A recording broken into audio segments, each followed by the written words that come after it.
তোর নাম কি? মোহাম্মদ সাইফুল। পিতার নাম? মোহাম্মদ সালাম। গ্রাম? লিঙ্গুর মোহরিপাড়া। থানা?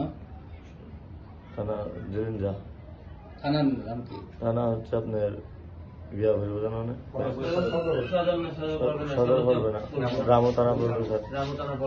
আচ্ছা, রামু থানা। এটা কতটি ছিনতাই করছিস? 20-30 বার হবে। 20-30টা বার ছিনতাই করছিস। পুলিশ ধরছে কতবার? জেলে গেছিস কতবার? 4 বার স্যার। 4 বার জেলে গেছিস।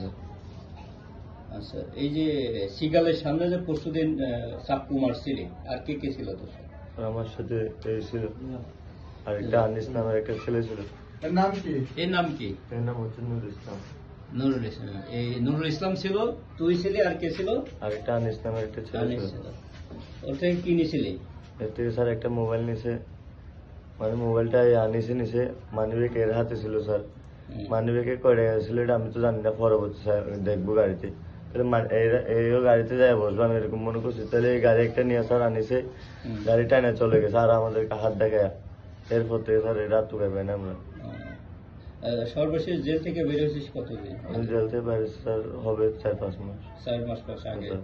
এই 4 মাস বের হয়ে কতটা চিন্তাই করছিস? স্যার শুধু একমাত্র একটা এটাই করছে স্যার, লাস্ট একটা এটা করছে স্যার। এরপর আমি এখানে স্যার চেয়ারের মধ্যে বসে থাকতাম, ভাইয়া দেখতো রাত 24 ঘন্টা এখানে চেয়ারে বসে থাকতাম স্যার।